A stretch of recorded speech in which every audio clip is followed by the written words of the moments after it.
স্বামী বাইরে আছে ভেবে আমি তার সবচেয়ে ঘনিষ্ঠ বন্ধুর বিধবা স্ত্রীর খোঁজ নিতে কেক নিয়ে গিয়েছিলাম। ভেবেছিলাম মেয়েটা শোকে ভেঙে পড়েছে, কিন্তু যা দেখলাম তা আমার জীবনের সব বিশ্বাস এক মুহূর্তে ভেঙে দিল।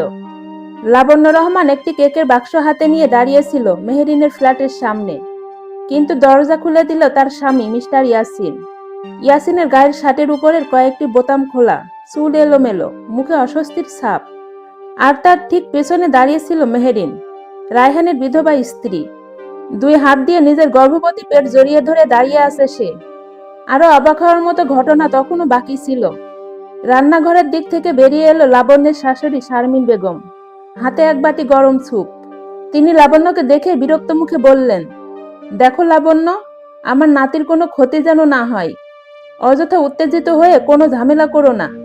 করিডোর জুড়ে তখনও ভেসে বেড়াচ্ছিল বৃষ্টির গন্ধ, ফ্লোর ক্লিনারের তীব্র গন্ধ আর কেকের মিষ্টি সুবাস।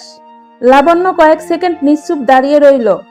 তার মনে হচ্ছিল যেন পৃথিবীটা হঠাৎ থেমে গেছে।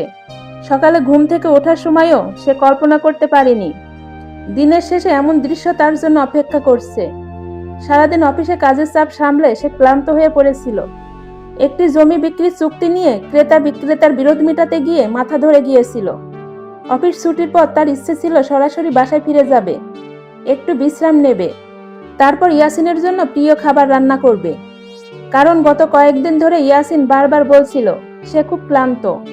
কিন্তু কেকের দোকানে দাঁড়িয়ে হঠাৎ তার মনে পড়ল মেহেরিনের কথা। বেচারি মেহেরিন, সবাই এখন তাকে এই নামেই ডাকে।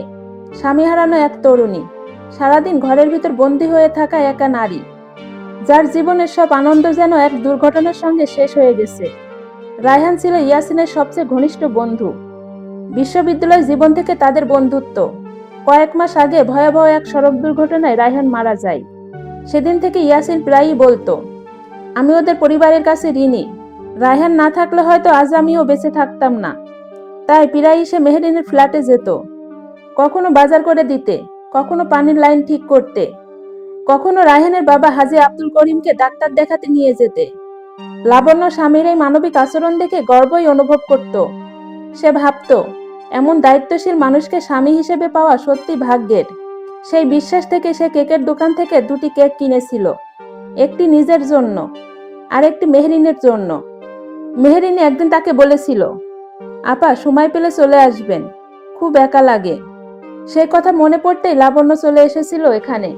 ফ্ল্যাটের পাসকোডও তার জানা ছিল, তবু ভদ্রতার খাতিরে সে দরজায় 3বার নক করেছিল। ভেতর থেকে তাড়াহুড়োর শব্দ এসেছিল, তারপর দরজা খুলেছিল ইয়াসিন। এখন সে দাঁড়িয়ে আছে স্তব্ধ হয়ে। হাতে ধরা কেকের বাক্স দুটি হঠাৎ খুব ভারী মনে হচ্ছে। লাবণ্য ধীরে ধীরে বলল, তুমি এখানে কি করছো? ইয়াসিন একবার ঢোক গিলল, তারপর পাল্টা প্রশ্ন করল, তুমি এখানে কেন এসেছো? প্রশ্নটা শুনে লাবণ্যের বুকের ভেতর কেমন যেন মোচড় দিয়ে উঠল। এটা কোনো স্বাভাবিক উত্তর ছিল না। স্বাভাবিক হলে ইয়াসিন বলতো, আমি ভেবেছিলাম তুমি বাসায় আসছো, অথবা মেহেরিনের একটা কাজে এসেছি। কিন্তু সে তা বলেনি, বরং এমনভাবে প্রশ্ন করলো যেন ওই ফ্ল্যাটে আসার অধিকার লাবণ্যের নেই। লাবণ্য শান্ত গলায় বলল, মেহেরিনের জন্য কেক এনেছি। তুমি তো বলেছিলে ব্যবসার কাজে ঢাকার বাইরে আসো। ইয়াসিন তাড়াতাড়ি উত্তর দিল, আজই ফিরে এসেছি। আজ ফিরে এসে সরাসরি এখানে? মেহেরিন ফোন করেছিল, রান্নাঘরে সমস্যা হয়েছিল। তাহলে আমাকে ফোন করনি কেন? করতাম, পরে করতাম। উত্তরটা এত দ্রুত এলো যে লাবণ্য বুঝে গেল কথাগুলো আগে থেকে তৈরি করা। আর ঠিক সেই মুহূর্তে তার মনে হলো কিছু একটা ভয়ঙ্কর সত্য এতদিন তার চোখের সামনে থেকে আড়ালে ছিল। আর আজ হয়তো সেই সত্যের মুখোমুখি হওয়ার দিন এসে গেছে। চলবে গল্প, বিধবার ঘরে আমার স্বামী, পর্ব 1। আসসালামু আলাইকুম বন্ধুরা, গল্পটি ভালো লেগে থাকলে একটি লাইক করে দিবেন এবং গল্প সম্পর্কে কোনো মতামত জানানোর থাকলে কমেন্ট করতে পারেন। গল্পের বাকি অংশ শোনার জন্য চ্যানেলটি সাবস্ক্রাইব করে পাশেই থাকবেন। ধন্যবাদ সবাইকে, ভালো থাকবেন।